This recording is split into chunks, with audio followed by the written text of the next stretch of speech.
Hello again, my friends, and you are my friends, and welcome to your flagship Sunday Talking Town podcast.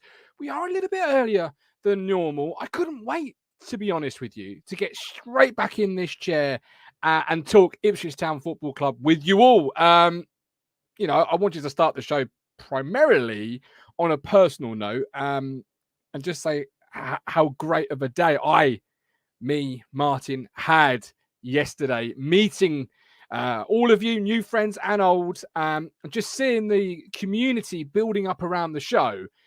People before the game at Sir Ralph, people after the game at Sir Ralph, new faces and old friends, and it's just so good, and something I never thought would happen, to be honest with you. And I'm incredibly humbled that it has, and I'm so pleased to just look around, as you'll sort of see on these pictures. And just see people talking about Ipswich Town Football Club with each other, and then of course there's them too, Radio Suffolk in video. They're the ones that Neil managed to grab for me. There were so many more that I will be putting up as I get them. But from a personal point of view, just so good to see people that maybe haven't known each other, don't know each other, have met each other through the platform, through the show, whatever it may be, just discussing Ipswich Town Football Club and having a great time and lots of laughs. Obviously, that's the personal note over with, if you like. But actually, no. What I will say is, if you should so wish to, we do have our YouTube memberships available. So if you do get something from the show, if you do, take something away, whether it's good or bad or whatever it may be, please do consider supporting the platform through Ko-Fi or through YouTube. Doesn't matter which one you choose, as long as you choose one. If you're able to, let's get some comments, because obviously yesterday was a game of football, which is a lot more important. I'm sure you'll probably agree. Bolton coming to Portman Road, and well, it was a game of two halves. We'll come to that, in just a little while. First and foremost, big Duncan Farrow. Big up the dunk. Forget Duncan Ferguson. This is the real Duncan. Duncan Farrow. He has upgraded his YouTube membership. Duncan, we salute you. Thank you so much, brother. AD, the Stone Market legend. Good afternoon, everyone. It was great to be back at Portman Road yesterday. Come on, England. Of course, an historic day today. Can we end 50 years of hurt? Can we actually win an honour at football for the first time in my lifetime? And I wouldn't say I'm old, but I wouldn't say I'm young either.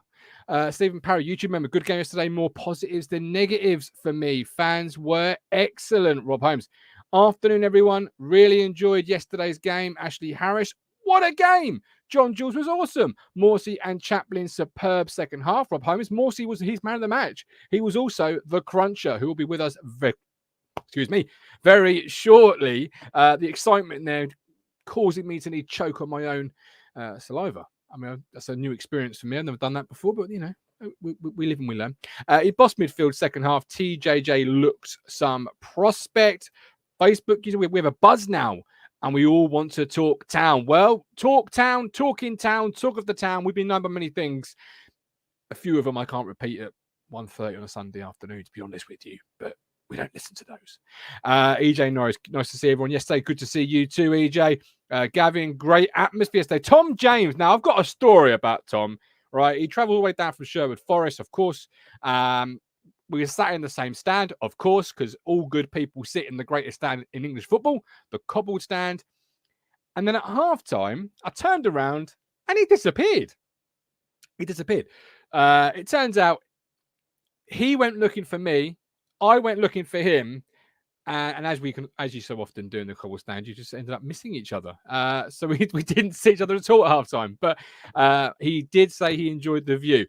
Norman, who do you think has the best debut out of our new signings? For me, TJJ, Lee, Ladapo, Harness, and Davis. That's a great question, Norman. Let me just star that. If we don't get to that today, I will certainly be putting that tomorrow to George Nunn, who was there at the game with his family, and Lewis Robertson. That's a great question, Norman. Thank you for bringing it to the party. Stephen Parry, Bolton will be up there. So will we. Even Wednesday, the so-called best team could not win. Andrew, hope you're doing well, my man. Hang in there.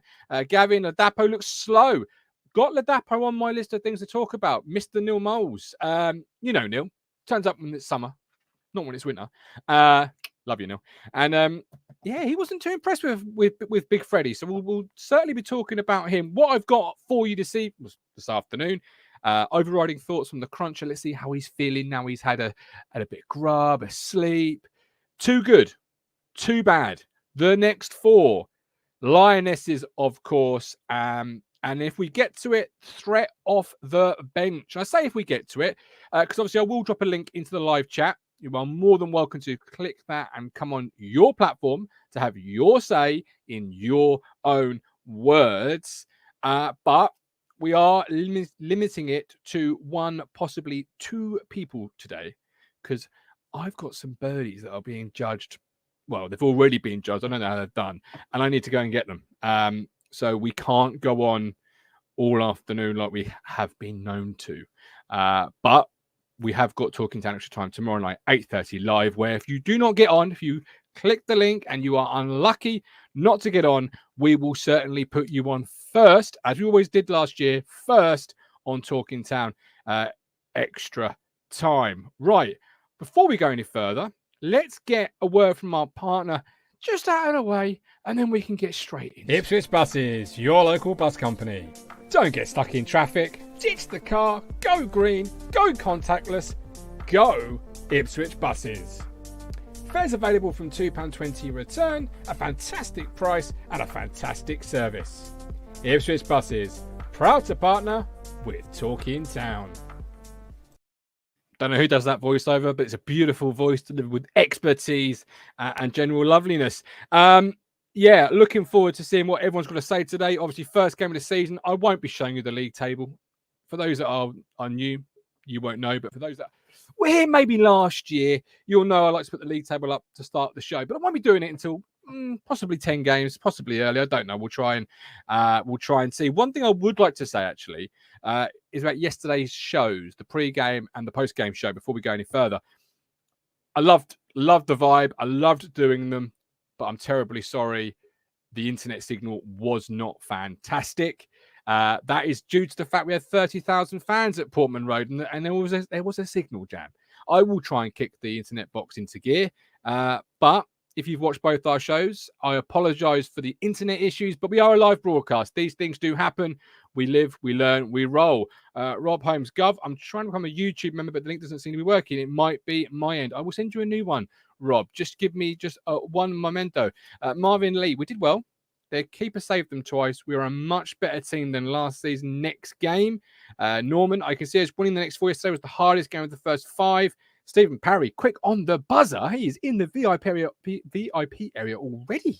We deserve a win, but we are not the finished article. We all know whether FW is forward is being sore. Right, let's get the cruncher in and let's kick it off with the ticket. The cruncher, Richard Moss. You're talking out of Kim. Here he is. How you doing, big man? Did you shit the bed? Me? You've gone early.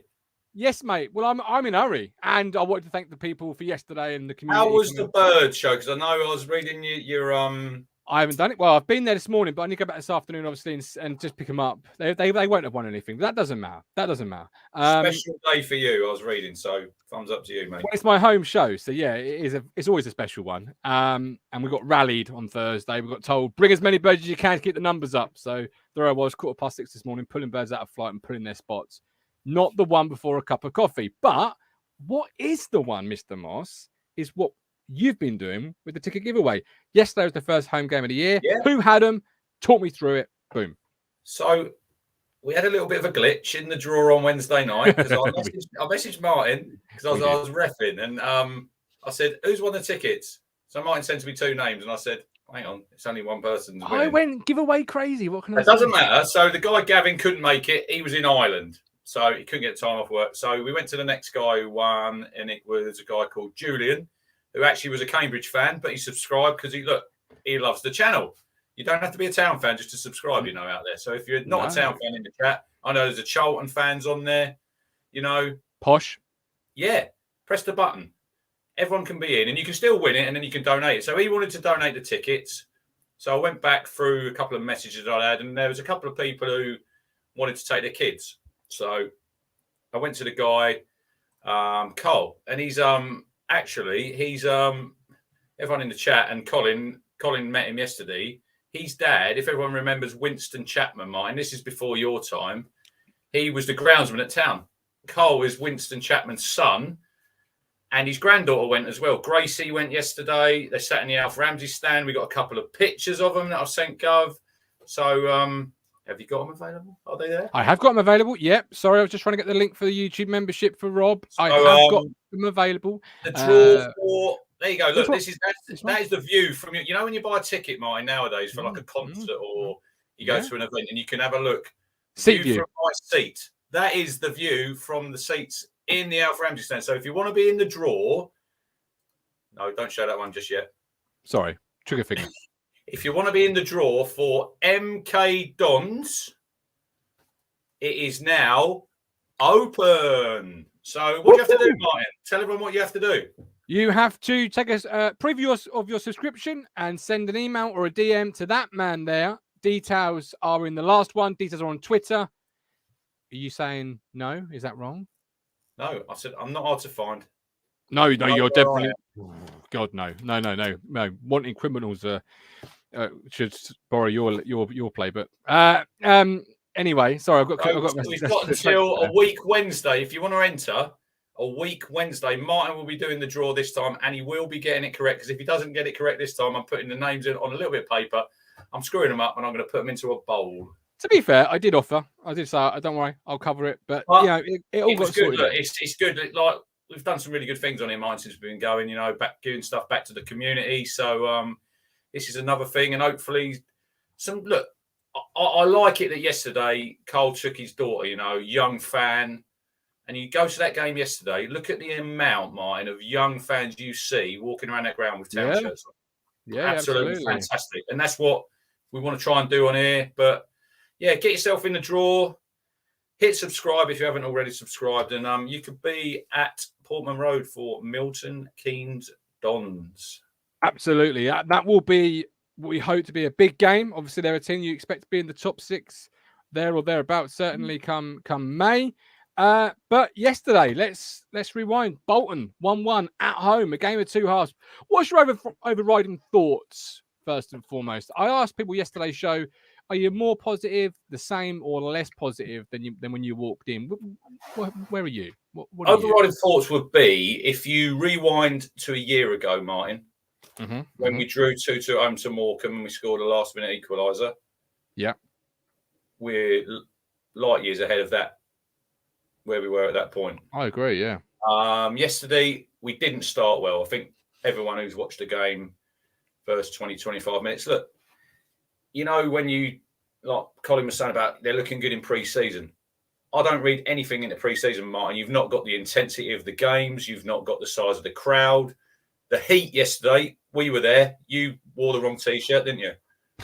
You didn't, The heat was stifling. It wasn't sunny, but it was so... Good grief. And so it was boiling, wasn't it? So down on that pitch. So you've got to take all them things into consideration.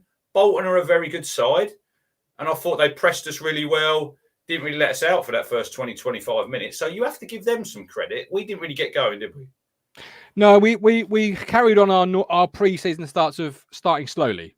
Yeah, that's a worry. That's actually I'm worried about from pre-season to now is that we started slowly a couple of times in pre-season. We started slowly yesterday. Didn't get going to the goal, until our goal really. After that, we were a different team. But before then, very sluggish, very second best.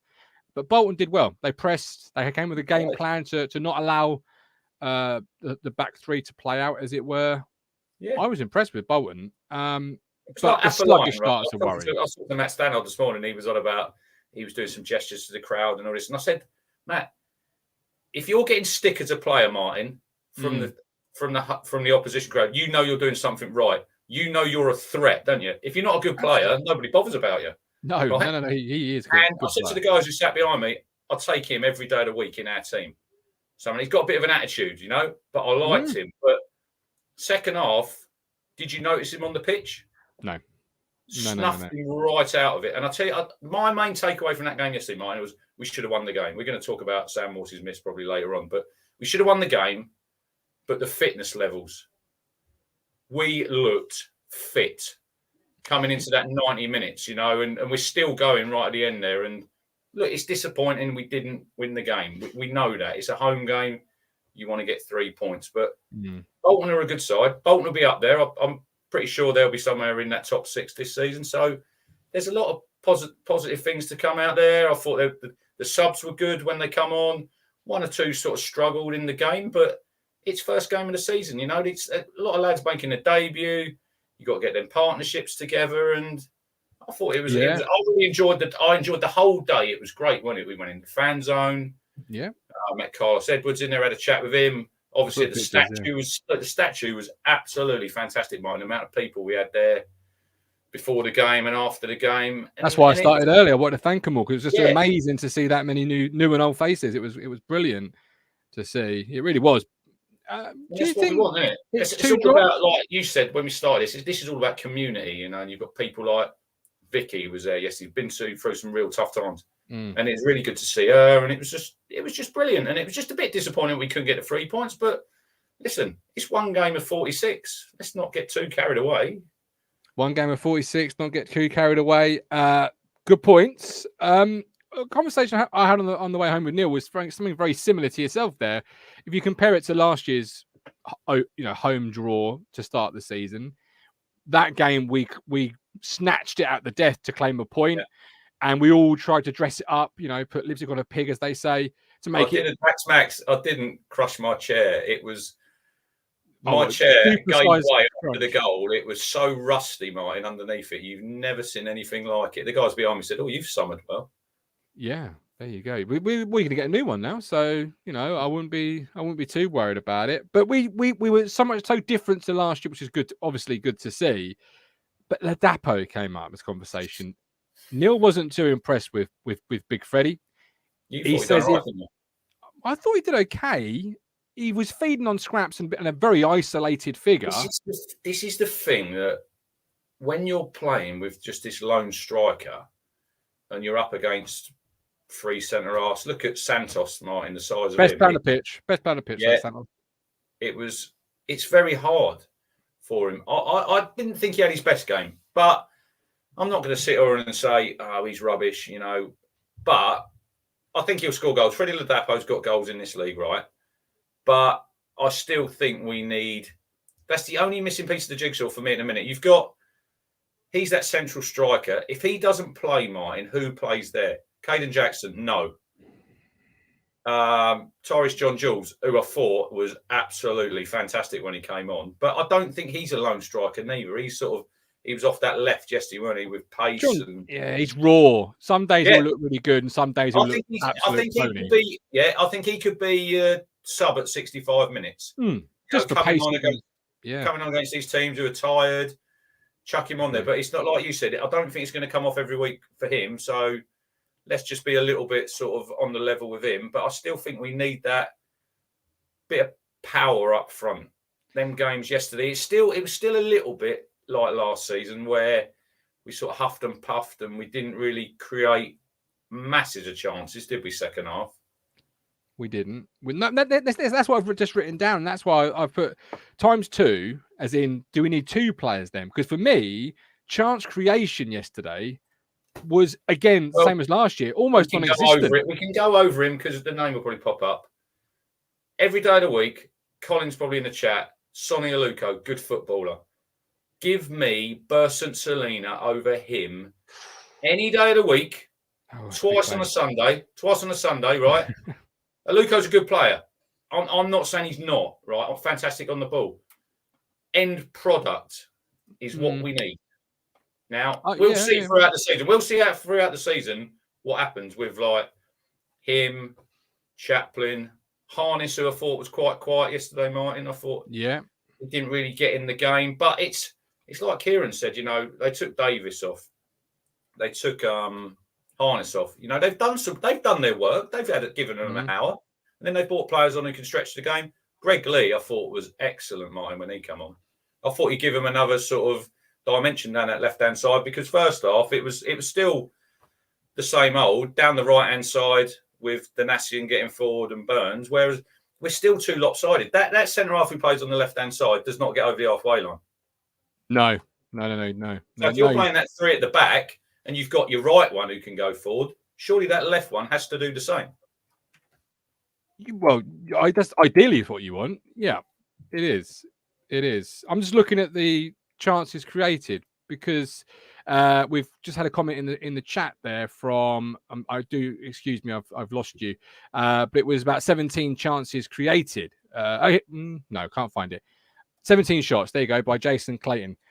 According to SofaScore, 17 shots, 5 on target, 1 big chance. Like, your chance creation, if it's not quality, is it? Sometimes you want quality, not over quantity, not quantity. 17 shots is not great. It's good, sorry, but it's not 4 big chances. Let's look how many saves Trafford made. Right, 4. He made 4 a saves. Great save from Lee Evans' header, but that's a set piece, right? Yeah.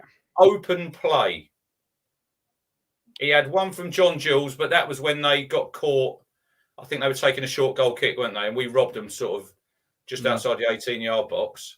The only real chance that we created that he saved was from Sam Morsy, Martin, in the whole 90 minutes. Yeah, but that is football, isn't it? At this level, it's split decisions. And if Sam Morsy is going to get 10 plus goals this year, that's got to be hitting the back of the onion bag, and we're going home with 3 points.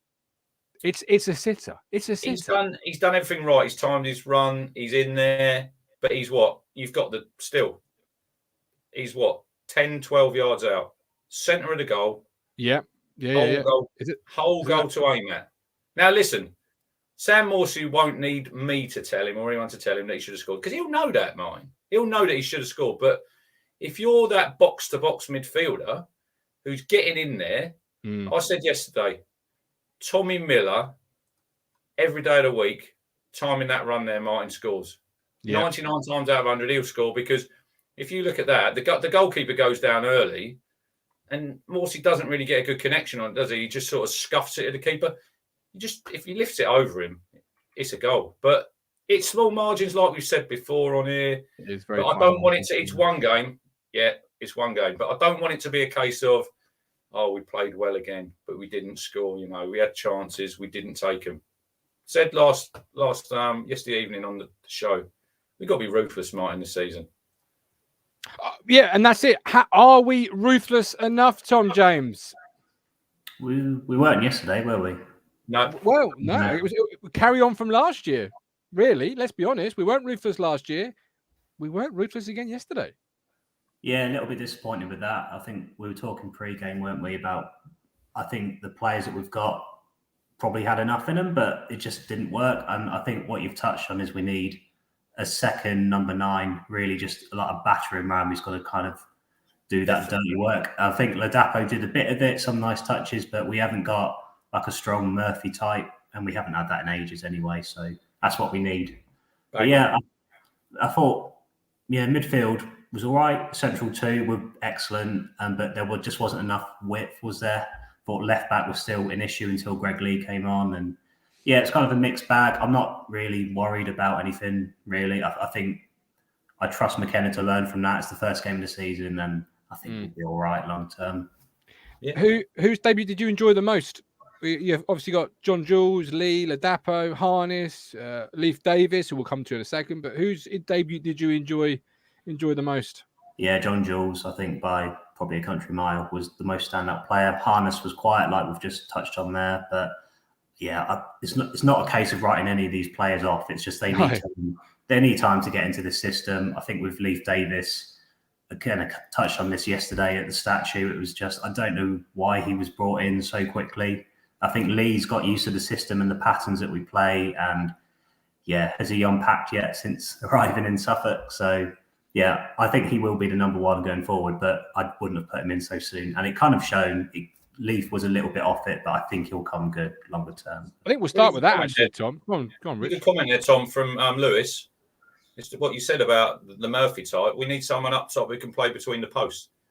That's bang on, that is, because we've got players who can run the channels. You got your Jacksons, you got your John Jules, like he come off the bench. They need someone in that box, and that's not a someone who can give a bit back to a centre half as well, Martin. Santos yesterday was massive.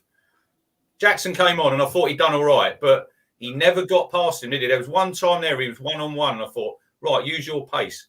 He couldn't get by him.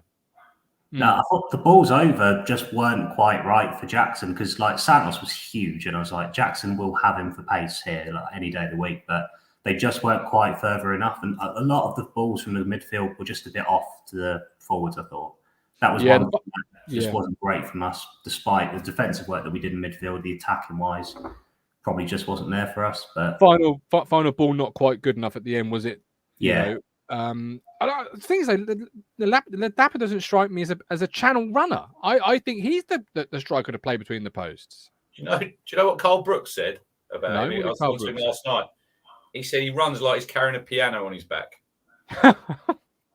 Well, I don't know what that looks like, but I'll take your word for it. Ben Adams is still not having Caden Jackson. I see him on Twitter last night. He was arguing with someone about he's got 20. Look, he's right. Ben's right. Jackson's got 20 goals in 120 games, Martin. So is he really going to be the man who can bag 10 to 12 goals this season? Or is he an impact sub? Oh, definitely an impact sub off that bench, bit of pace. But obviously, from your perfect view in the cobblestone, Tom, you had more or less the same view I did of the penalty situation. I've seen it back on a video, but it's a crap angle. You still can't quite see anything. I still think it was not a penalty. What were your first impressions upon seeing it? Yeah, straight away I thought it was a penalty. I thought it was Stonewall. Wow. People around me were shouting at the ref. I thought he got spot on. I thought Leaf is out of position. He's chasing back, and he just got the wrong side and clipped him. And I thought it was straight away, and it was just a bit silly, to be honest. You just have to look at the reactions, Tom, of the Town players, and there was none of them really going after the ref. So I thought he just got on the blind side of him, and he's just clipped him. Yeah, I think Bolton was demonstrating quite a bit. Bolton was demonstrating quite a lot. To be fair, he's not normally want to get airy like that, but he was. I didn't think it was, but it was given, and it's not the greatest start to a Town career. He'll rebound from it, I've got no doubt. But how did you see his overall? I think it was 60 minutes, 65 minutes. How was it for you for Leif Davis? You say you would have put him in, but he was put in. How was his performance on a home debut? Maybe 5.5, 6 out of 10 for me. Again, I'm not putting the guy down long term. I just thought it was a difficult debut for him. I think he came in a bit too soon, but yeah, just not great. But I think he'll get better. I think you contrast that to when Greg Lee came on. It was just night and day, to be honest, because he was a lot more dynamic. Defensively, was a lot more assured. I think within 2 minutes, he'd stopped a ball coming across to the goal on the back stick. So I think, Greg Lee was great when he came on. Which, by the way, that was brilliant from Greg Lee, Rich, but shockingly bad from Janoy Danasian. The bloke beat him like he wasn't even there to put that ball in the box. One thing that strikes me about Greg Lee is he's got massive calves, Martin. Oh, he's huge. They're huge. But yeah, he's huge. Look, Leif Davis, I thought he'd done all right for an hour, but the game's different when Greg Lee's come on. It's opened up a little bit. Town are on top. So, look, it'll be better for them 60 minutes. Will he play next week at Forest Green? I don't know. I so. Yeah, I think you have bought, but look, I was really impressed with Greg Lee. I've not seen him play. That was the first time I seen him for Morecambe last year. I thought he was excellent, Martin. He's got a left foot. He's also got a right foot because he cut back in on that left-hand side and put a really good cross in. And Wes Burns, it was just headed out for a corner. So he looks a good player. He looks very fit. He looks good in the air as well. So look, we've got two players for that position. So it's all good going forward. Matt Penny, pack your bags, son. I think you're on your way. You might have two players for that position, but you've got a clear country mile leader in that position. You don't pay nearly, a record fee for a League One defender, and Leif Davis. But then it should come down to performance. It should come down to performance. I know what you're saying. Not a chance. But it should do. Well, it should. Yesterday's performance, But if you've got to try and explain that to the owners when they come over from America in December and they go, "Where's my £2 million defender?" Well, he sat on the bench. He wasn't good enough. Because Greg Lee's playing well every week. And he's kept him on the bench. He's going to get every opportunity. Leaf Davis. He's playing and he's playing well, and he keeps Leif Davis out the side. It doesn't matter. I just want whoever's the best available player who's in the best form, Martin. It shouldn't be. This season, we need to be ruthless with players. If someone's not playing, like the front three, we've got the players now. We've got the squad now. Look at the players yesterday who couldn't even get on the bench. You know, you've got Penny, you've got Undaba, you've got Kyle Edwards. You know, there's some players. If you sign a George Hurst, or if you sign a Selena, that's another player who's got to get out of the squad. Harper, he was in the squad yesterday. Ball comes back in. Evans probably goes on the bench. So Harper, El Mazzuni, we've got so many players, but he's keeping them all happy as well, isn't it?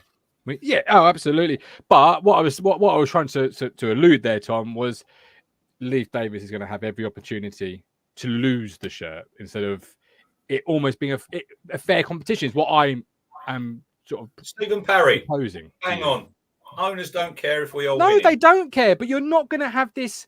You're both here. So you've had your chance. Now it's your. This is what I don't think. You're going to have your chance. It's going to be you're here. Let's see if you can catch up to him, or if he can not develop into what we think he's going to be. Tom, you've got like yesterday.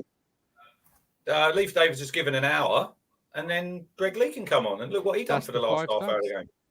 Yeah, I'll be interested to see if he does switch around and then gives the other one some time on the Tuesday cup game maybe and just rotates it. We'll kind of see how the rotation goes as these cup games start feeding in and kind of what level they're going to get. But we are going to be using these 5 subs, and that's going to benefit us. We used 4 yesterday, and I think there'll be a lot of rotation going on. But yeah, if I was Greg Lee and I had that performance, I'd be disappointed if I wasn't playing the next game, despite the price tag. I think Rich is right. It comes down to performance. And in any job, if you're not performing... What did Paul Lambert used to say? What did Paul Lambert used to say, Tom? Oh, he said many things. Keep the shirt, didn't he? Was that what he said, Martin?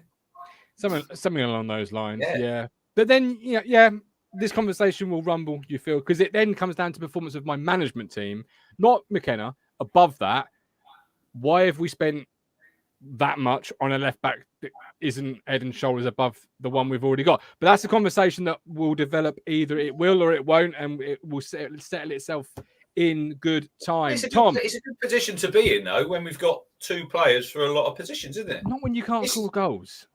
No, this is what we'll talk about this in a minute, I suppose. About come on, it's one of those things. It's the first time of the season when nobody knows anything.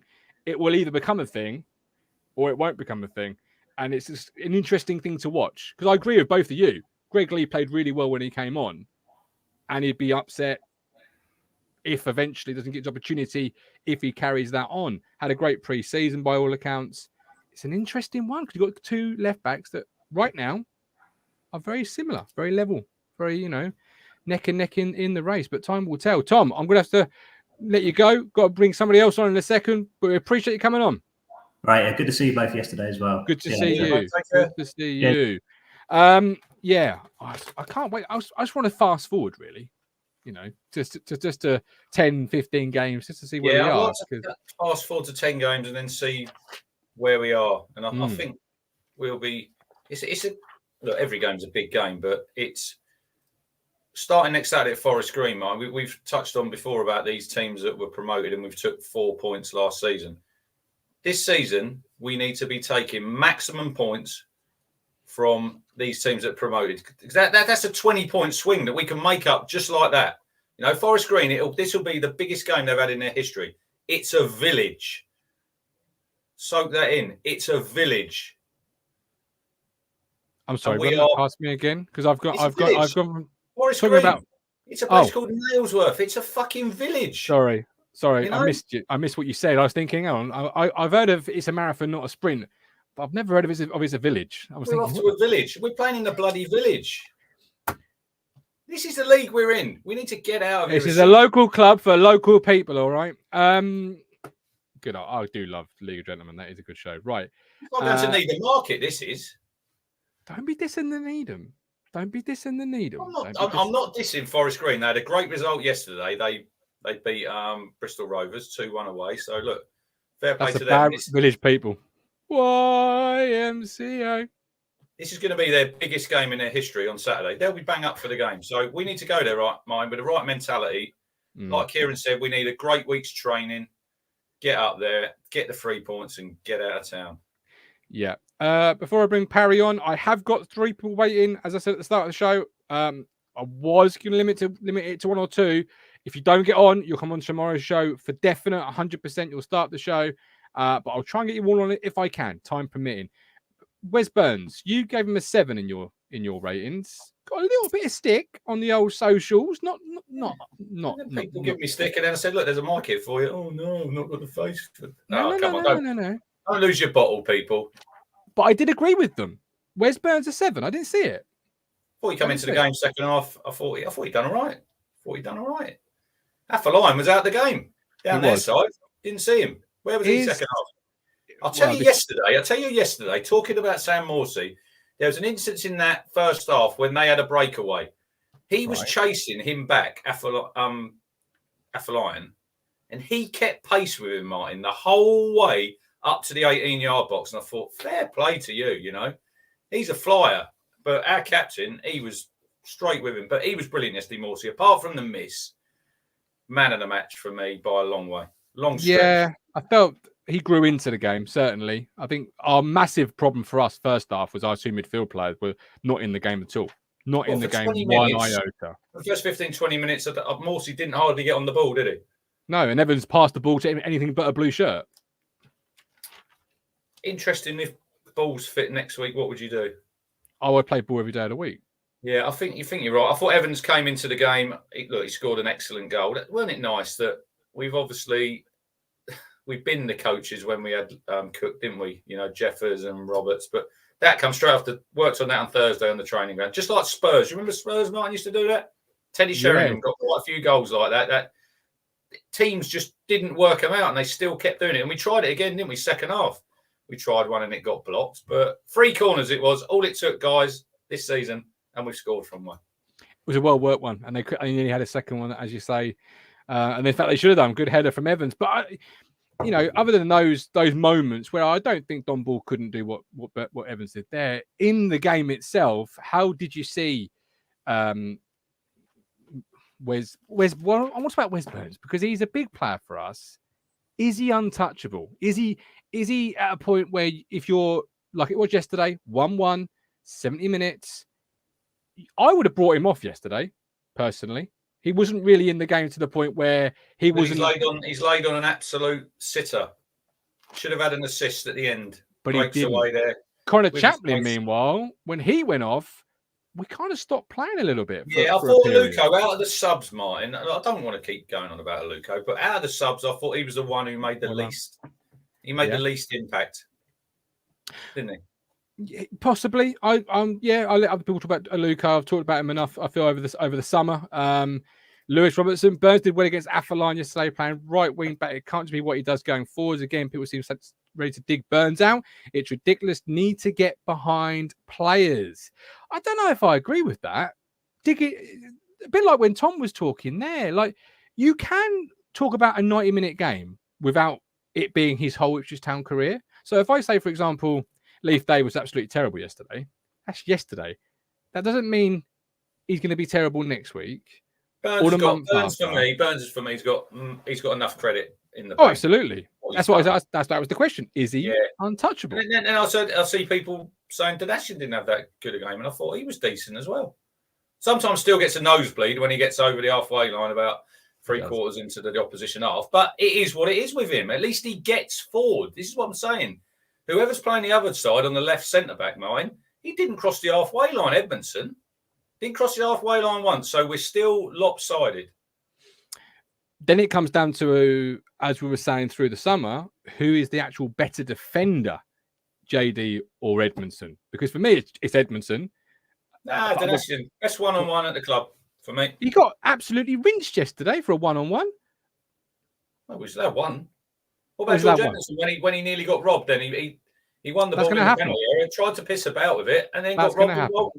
That's going to happen. Play football from the back. That's going to happen. You either want a team that lumps it and plays the percentages. I want to play football from the back, but I don't want to be taking chances when you do not need to. Look, Bolton done it as well. A couple of 3 times second half, they're playing out from the goal kick and they've got the ball nicked. But I thought Edmondson yesterday and I thought Wolfie especially, they were a little bit lackadaisical for me a couple of times. Clear your lines. Clear your lines. Get rid of the ball. I said that yesterday. Do a Tony Mowbray. Just clear your lines. Reset. Yeah. They've been told they're ball plan defenders. So they've got to play football. But do you know what I mean? League One for a reason. Like even to the point where in the corner, and he got lucky, really, George Edmondson. Well, he got fouled up by your end. But he got lucky. Silly foul. If I'm the opposition manager, I would be tearing my hair out there because he's going nowhere. He's run himself into trouble. Where can he go? But I would have preferred my defender just put it into touch, make it kiss the back of the cobbled, and don't run a risk of, I'm waiting for a foul. They don't do it. You've seen it loads of times. They'll go down by the corner flag. They'll be trying to use their body. Just put the ball out for fuck's sake. And then defend properly. Is that not, and you see it when you're attacking, is that technically not a foul from the defender? Because the ball normally isn't within their control, but they're shielding. And you see this at both ends. I'm not saying it's George Edmondson. Surely that's instruction. Every time you'll see it, say the ball's going out for a goal kick and it's just rolling and it'll just make it over that line. Anywhere else on the pitch you do that, the ref blows for a foul. Never. He never, ever gives a free kick. And it's 100% they're obstructing. Oh, but it just seems they get away with it. They do. Another thing, before I bring Parry in, they were told to clamp down on the wrestling, the jockeying at corners. First 5 minutes, Sam Morsy's all over there, sent their defender for a corner. 3 of them fell in a heap. It was brilliant. I didn't see that sort of get pulled up at all yesterday, really. Well, I suppose the ball's not in play, is it? No, when the ball was in play, it was. Well, they're all grappling. So you're asking for trouble.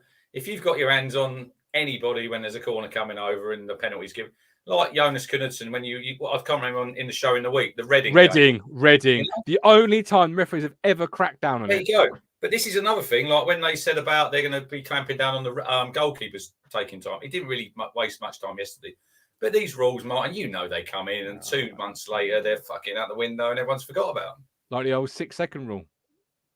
That's gone.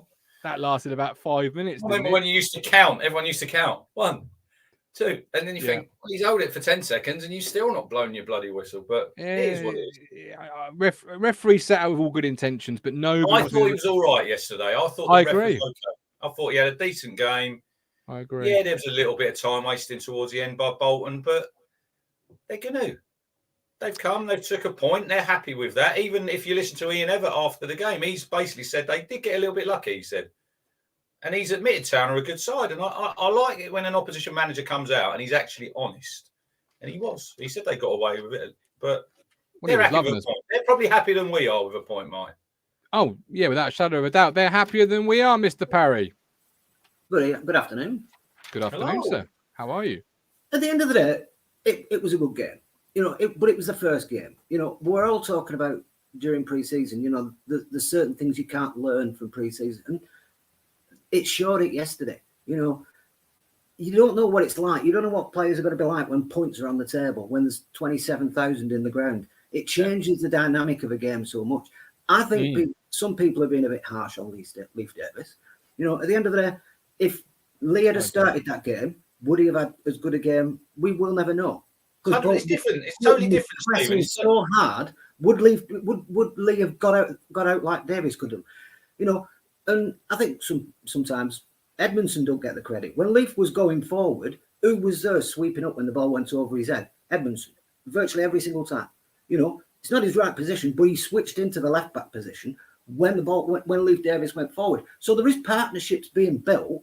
That's going to take time, and I think at the end of the day, he needed to play in that game. I know people were suggesting he were better not playing because that's a big game. There's very few games this season he's going to play that's bigger than that. Yeah.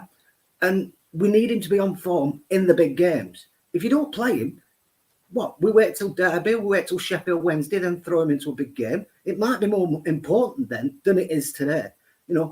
He conceded a penalty.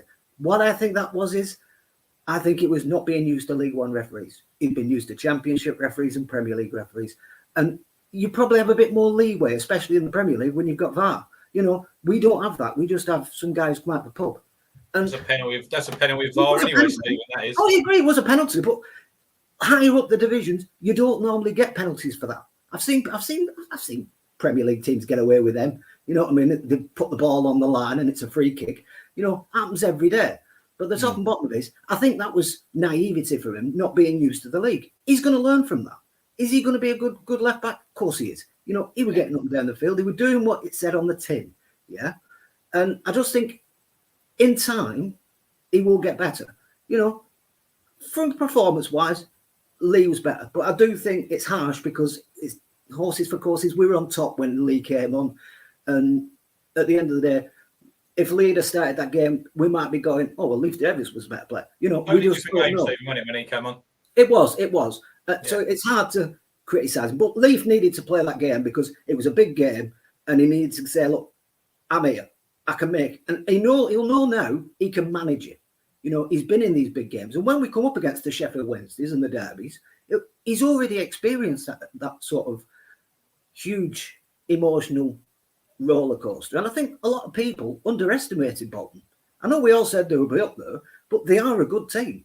And I think a lot of people were going, 3-0, 3-1. I think we didn't get a point against them last year. You know, everyone's saying points dropped.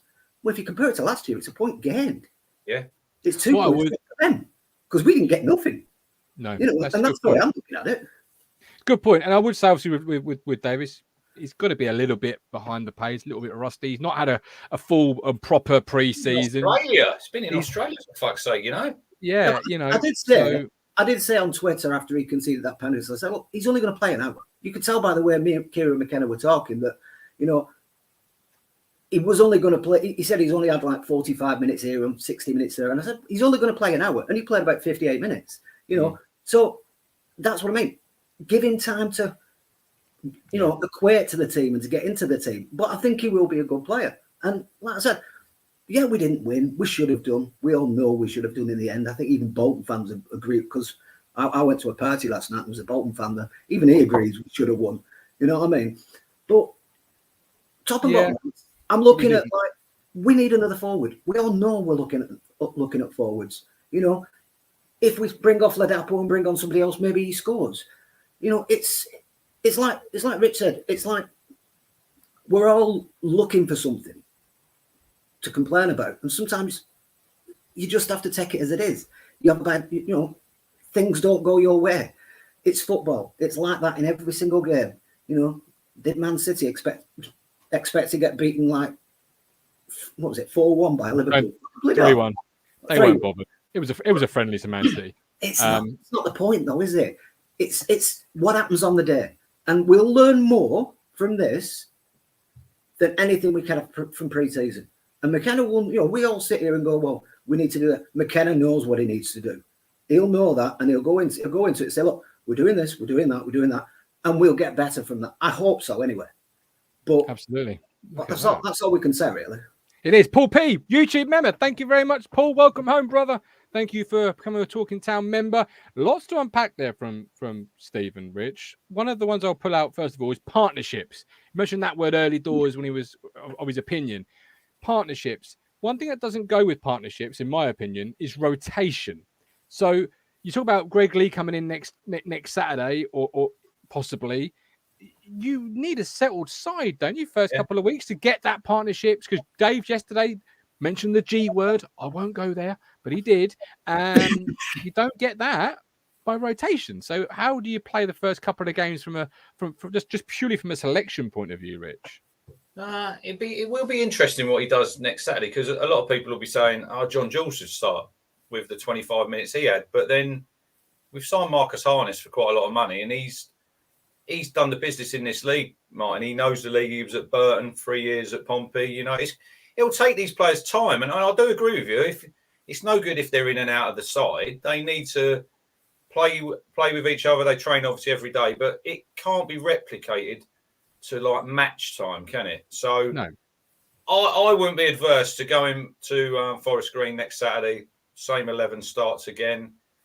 you never know with injuries. But if Ball's fit, I would probably bring him in. If I'm honest, Lee Evans, I thought, grew into the game. He wasn't very good. Let's not talk about the free kick, Stephen. I think still travelling. I sat there when he was going to take it, and I kind of knew what was going to happen. I thought it's one of them positions where he doesn't know if he wants to shoot. He doesn't know if he wants to cross. And he's made an absolute pigs. And it was just like the sigh of the crowd when you think, oh, fuck. That was him last year, though. He did that last year as well. And you just knew where it was going. Bless him. I do think, if I can say, I do think we'll probably, like I said, I wasn't aware that Ball was injured at the time because I messaged you on Twitter, Crunch. I thought he would play. He was injured. I thought, right, fair enough. But I think I wouldn't be surprised though. Just on Ball, it wouldn't surprise me if Saturday he's on the bench. He'll hopefully have a 4 weeks training. It wouldn't surprise me if he was on the bench then. But I think he plays against Colchester, Martin, for me, because he'll need the minutes. And then if he has a decent game against then, I think he'll probably come in against MK. So you might see Evans starting next Saturday, Ball on the bench. After that, give him some minutes against Colchester if he comes through, and then he starts against MK. And that's okay. The point I tried to make is like Evans for me is not very, he's not very defensively minded, is he? When the ball's coming over the top, he's not looking because he's not that sort of player. We didn't play like that at Wigan. It was more Morsy doing that role, and he was going forward. And it's like Ball is that. He's that guy who'll just sit there and sweep everything up. And I think that's what we missed yesterday, and it would have been better for us with Ball playing. But obviously he was injured, so he couldn't. And Evans did very well, so I'm not going to discredit him, But at the end of the day, I think Davis will play on Saturday. Yeah. He might only get another 60 minutes. He might get 75. I don't know. But I think he will play. And Evans will probably play. But, I think one thing that made me excited was when the players came on again, there wasn't that drop off. No. There was sort of a way we look different, but it wasn't a drop off. In terms of what? Are you talking performance, talking fitness? Because for me, performance, there was a little drop off. It took a bit of time to get used to the players coming on, but we were fit. We kept going right to the end. But for me, it was like when they came on, it was different. They were playing differently. They weren't playing like they were beforehand. Like Tyrese John Jules came on. He was excellent. Aluko, not as much, but it's easy. It's easier said than done, I suppose. But I did like the players when they came on. I do think we do need another striker, though. I think Jackson has pace, but that's all he has. And sometimes, I agree with what Mike said. Sometimes we might need to go two up front. But who stays up with Jackson when he's running? Because nobody can keep up with him. If he runs down, there's nobody there for him to pass it to because he's so fast. TJJ could, I think. I think I was impressed with TJJ, but we'll come to him in a moment.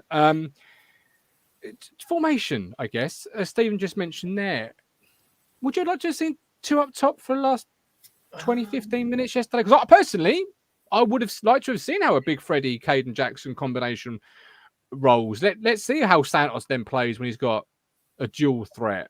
It was too easy at times. I think we'll be waiting a long time because I think he'll stick with it all season. I just think that's the way he plays. Look, proof will be in the pudding, Martin, with results and where we are in the table. True. But this is why I want. Yeah, I don't know. I'd like a little and large. When we had Sears and we had Murphy, Owen and Heskey. When he got signed, obviously Freddie done quite well, and then after that, there's a bit of a drop off. But I like that combination, and it gives you something different. If you've got a big target to aim at, I was looking this morning, Stephen. Her 6'3", so that would give you something a little bit different. Hurst and Capo up front, I think that could work. But you won't see both though. That's what he's just said. You won't. But we could. You could take off a number 10 and bring on Hurst. And then have one behind two. I don't think that. Jackson and Ladapo would work. You know what I mean? Because I think Jackson's too fast for Ladapo. But I do think Hurst and Ladapo could work. So It all depends. It all depends on who we get and when we get. We know we're looking. The club have said that they're looking. We might even get Salina. It's been touted that he's like, there's a possibility he may come back. We don't know, and it's all a matter of we'd have won that game if we'd had it. We'd have had Salina yesterday. I'm not against Salina coming back. I'm just against the fucking conversation. I'm gone over the top with Salina. It's like, come, don't come, just do something for Gould's sake, Stephen. Just do something one way. I just don't think the club want to make pay silly money. I just say, look, this is our offer. If you want to take it, take it. If you don't, bye. They kind of know the situation, I guess. Stephen, moving on. I love you. Stephen Davis says, Mr. Parry, the voice of reason. Let's beat Forest Green anyway, and then we'll be happy. Shit. Oh, hang on. Even though they won yesterday. Yeah, I know. I've just cursed it, if I was saying, oh dear.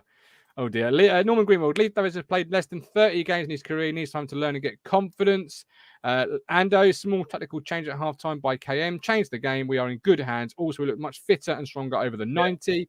Rob was sitting behind that free kick, thinking behind it, top corner, with some conviction, then head and hands. Andy Barrell, it's how we play against FGR, Burton, Bristol Rovers, Cheltenham, Fleetwood, Accrington, Cambridge.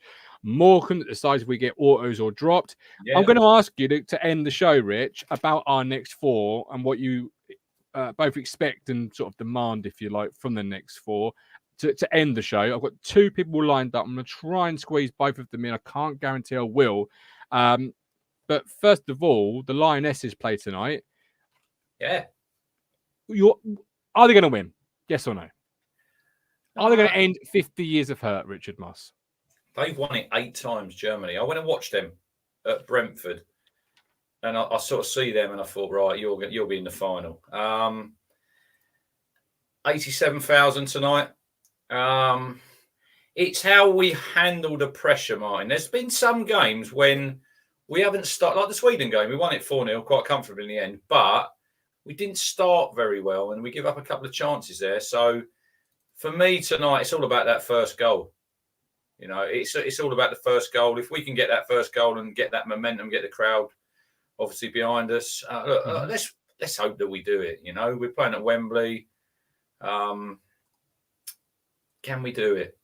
Well, why not? It's Germany. It's Germany, and we all know, don't we? We all know It'll be our first major football honour in my lifetime. Which look out for Pop.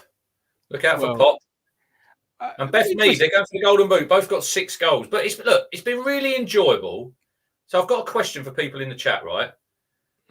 Where does women's football go next? Because this is massive, right? But it's a tournament. So you've got terrestrial TV, Martin, which is great. You've got 9.3 million, I think, watched the semi-final against Sweden, which is great.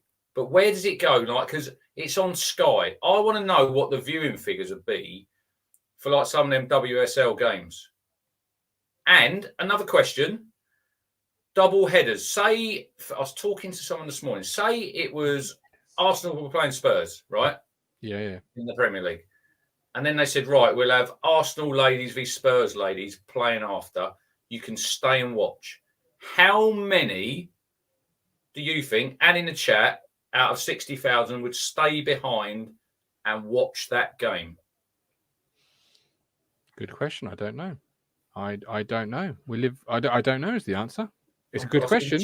In the chat, how many do you think out of 60,000, if you were in that crowd, would you say, well, I'm going to stay and watch this, or no? 10%? I'm going home. 10%? I don't know what. Lee Anderson says 10,000 at best. And I agree with Lee. I don't think it'd be more than 10,000. Close to it. Wolves F1 says, track the boys, hit that like button. Absolutely. Hit the like button, subscribe. Russo, been the super. Wolves F1, are you subscribed? Yes or no? Come on. Russo, before I bring James New in, Russo has been the super sub for England through this tournament. Will that be TJJ for us this year? The super sub. I'd start her tonight. See, I wouldn't. And Serena Deebman has been fantastic in staying true to what her game plan and staying true to her selection and saying Russo is the future. Yes, but at the moment, Vince. I knew you were going to say that. Look, bro. James, welcome in. How are you? I'm good, mate. How are you? Good, man. I'm very well. How are you feeling after yesterday's 1-1? Are you more positive, the same, or less positive as you walked in at 3 p.m.? It's a really difficult one, wasn't it? I really think that ultimately our performance yesterday, I thought was under McKenna, was one of our worst under McKenna, I actually think, in terms of especially the first 30 minutes. Obviously, second half, we turned it on massively. But I don't know. I thought yesterday it was a bit... I don't think we looked quite right at all. I'm not sure why. Putting Davis in was a terrible decision, I think. 1-1's fine against Bolton. I think that's fine. You know, I think we did well there. But ultimately, I think 2 points McKenna dropped? went a bit wrong. Yeah, definitely 2 points dropped. Yeah, I mean, Morsy should have scored 100%, shouldn't he? I mean, I think yeah. I mean, it's not quite Jason Dessel underneath the crossbar, Rich, but it's still, it was still quite the miss, wasn't it? Yeah, I mean, but yeah, as Rich said earlier, though, he was 100% man of the match throughout the game. Anyway, you could just see he's got that little bit of bite that not many other players do, and he'll just keep going, won't he? Like, A question for James. Yes, mate. Will Sam Morsy, Callie's in the chat, he's big pals. Will Sam Morsy score 10 goals? He can. I don't think he will, but he can for sure. I think for him this season. We don't sit on the fence. Okay. Well, I'm saying no. Then I'd say he'll probably get 6 this season. I'll say probably. 6. If he gets 6 goals, James, I'm happy with that. Yeah, same. I think some people being a bit too optimistic, some being a bit too safe. Callie says, James, it was a world-class save by Trafford. I think he's got his tongue firmly. No. Cheek. No. World class. Did you see Callie yesterday night with a seagull? No, I didn't see. No. Did he was where was what's the restaurant? He was getting food. He did his see it. Instagram, and there was a seagull outside his car. James looking at his food. And he's like, "Fucking go away, seagull!" So I sent him a voice going, Mine. The thing is though, James, Leif Davis, said about putting him in. If it was George Hurst, for example, not Leif Davis, who just arrived, 2 million, and he'd missed a sitter, would you be looking at it a little bit differently? Is it because it's obviously the position of the pitch? No, it's because, as we've said, he's been in Australia for pre-season. Yeah. He's just come in. Greg Lee's had a great pre-season. You know, to be honest, I put this in a comment of a video the other day. To drop Greg Lee, John Jules, and Aluko after the pre-season they had is criminal, really. I think personally, that's just what I think. But Rich, your thoughts on what James just said there? James, we love it. This is James's first voice appearance. Yeah, I've wanted to for a while. I always seem to miss the lives. Well, we appreciate you coming on, James. It's really good to have a new voice, and hopefully you won't leave it as long. No worries. Thank you for having me. Good man. No, thank you. As he was leaving there, that point, what do you make on it? There is a good.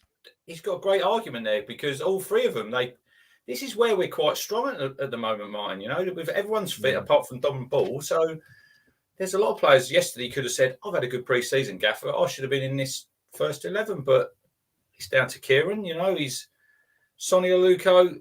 He's had a great pre-season, but I look at his figures from last season: 3 goals and 0 games. I think he'll be start the odd game here and there, Martin. But he's a bench player. John Jules, I think he could be that impact sub, like I said earlier. 65 minutes coming on, and like you said, he's young, he's raw.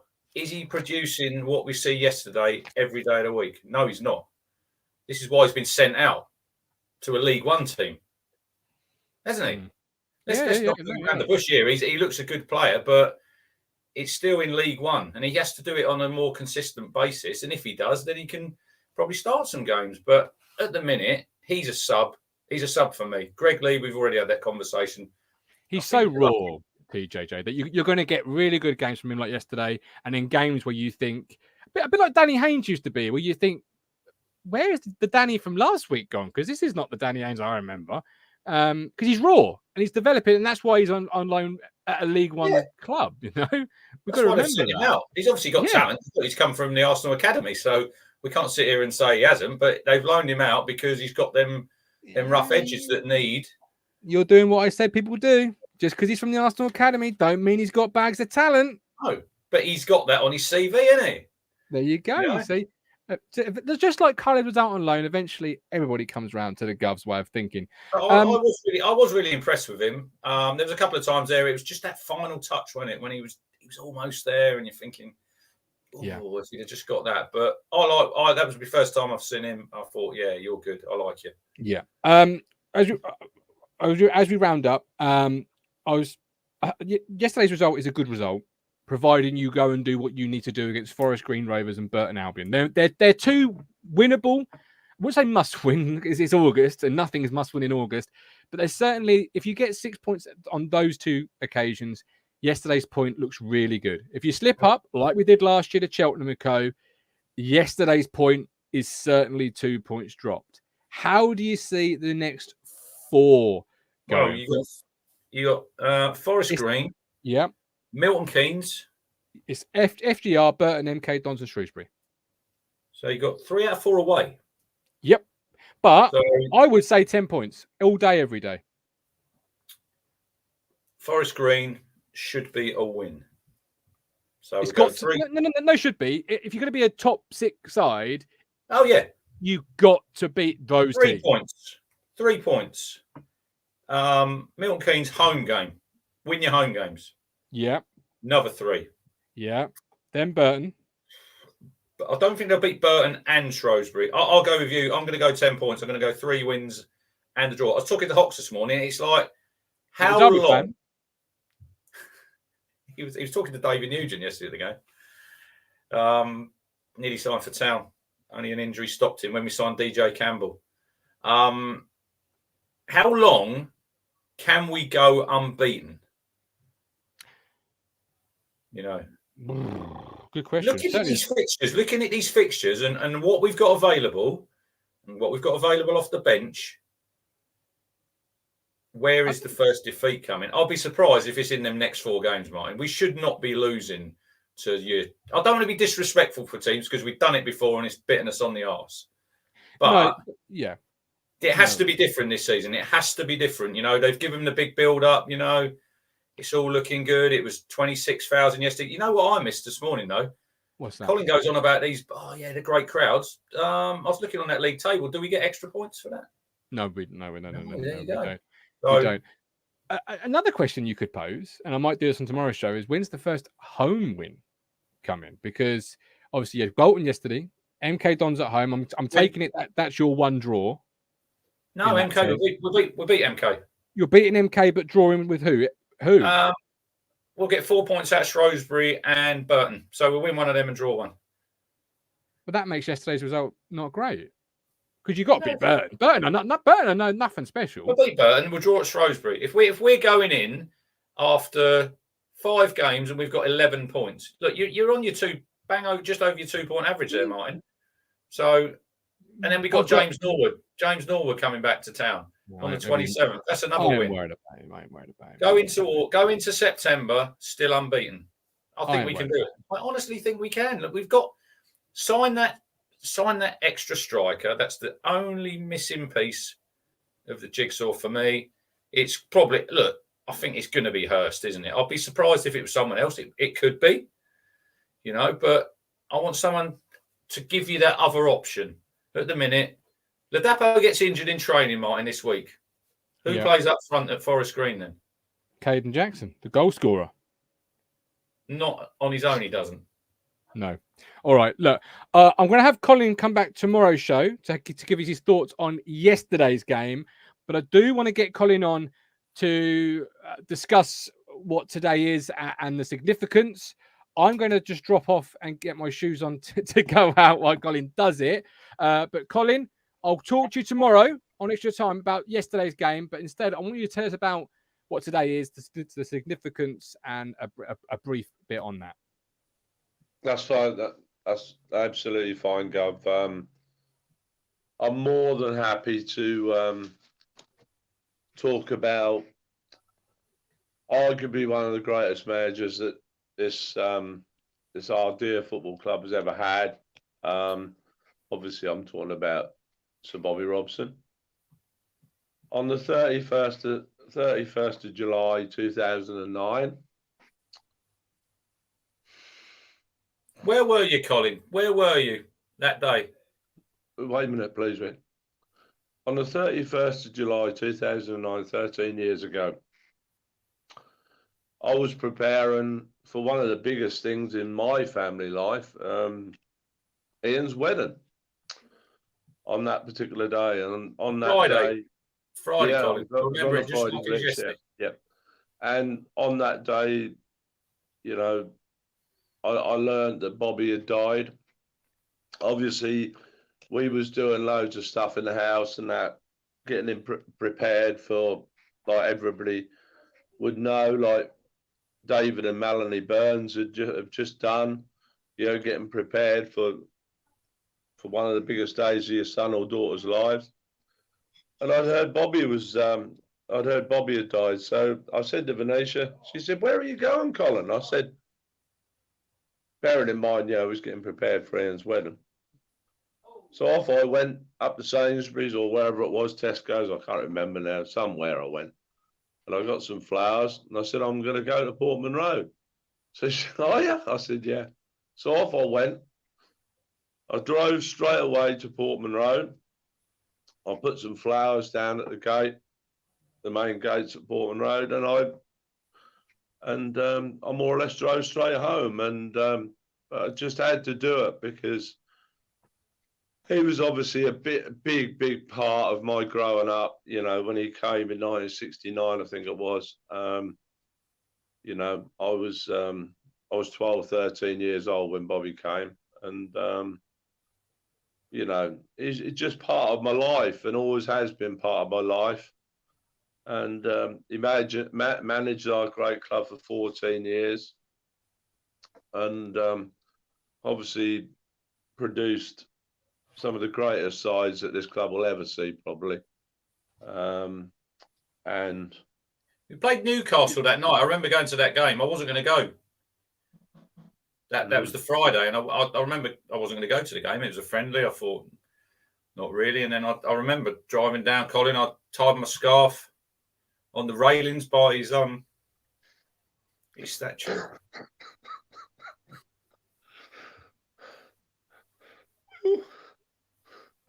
Don't stop me, please. It's just, he'll always, do you know what? Whenever we go over there on a Saturday,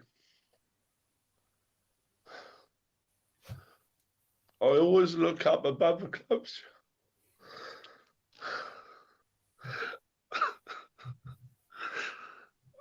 Don't stop me.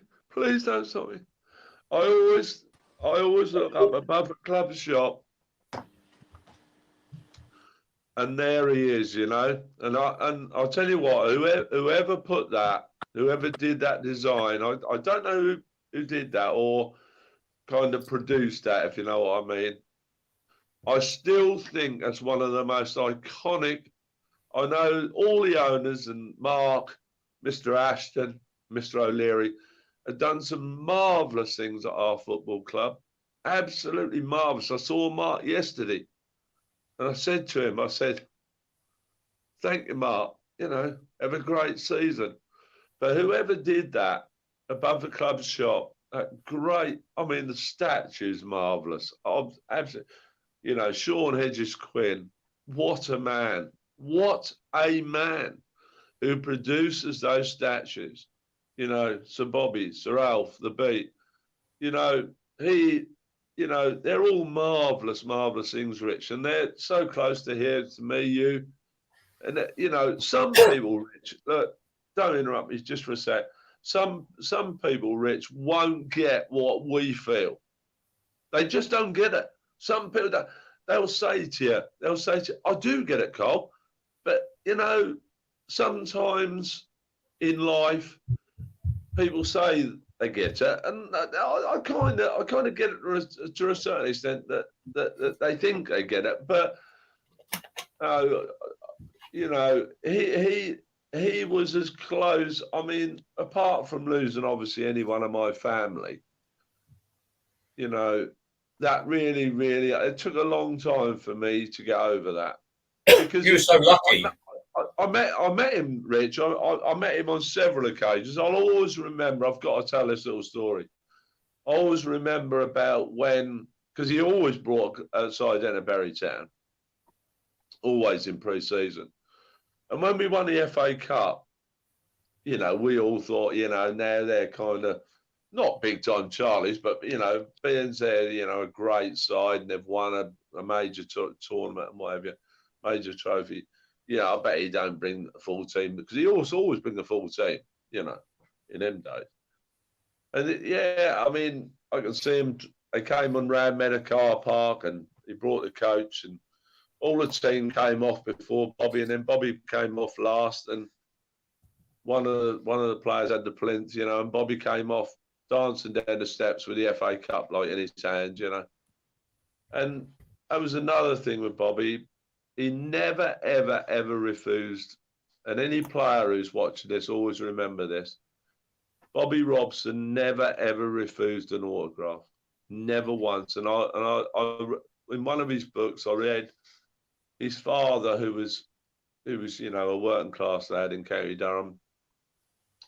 When Bobby went and first signed for West Brom, his dad said to him, he said, Bobby, promise me one thing. He said, what's that, Dad? He said,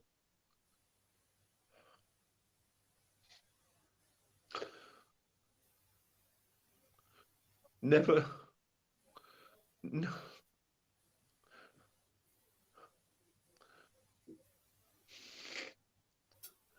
refused to sign an autograph. He said, why is that, Dad? He said, because, son, they pay your wages. They pay your wages. I think. And apparently, Bobby said, in all his playing career for West Brom, Fulham, England, and as a manager, wherever he managed, whether it be Porto, Barcelona, Ipswich, or wherever, Newcastle, apparently he never ever walked away from a child, a lady, a gent, or anybody. He never ever refused an autograph. He always remembered what his father told him. And that's what they call Mr. Ashton. You're listening to me, Mark, for a change. That's what they call standards. And they are standards.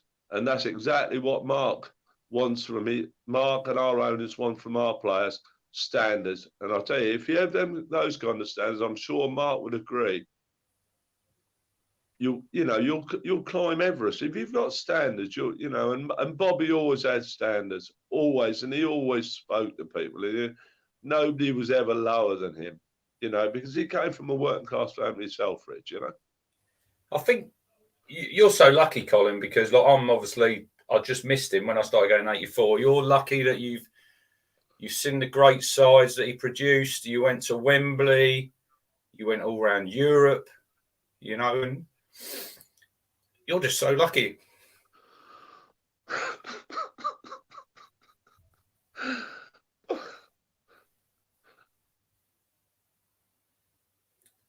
Right, we'll wrap up there. Obviously, very emotional there, Colin. He'll be on tomorrow night. Martin's back tomorrow night. Talking Town, extra time, live at 8:30. The people who didn't get on today will get on tomorrow. But thanks, everybody, for tuning in, and we will see you all tomorrow night. You make me smile when I think of you.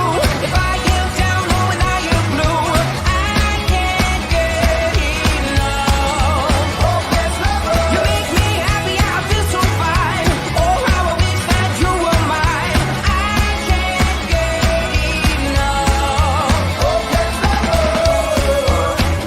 Oh, please, lover. I woke up all soaked in sweat, weird chills running down my neck. I'm going crazy from just the thought of you. A long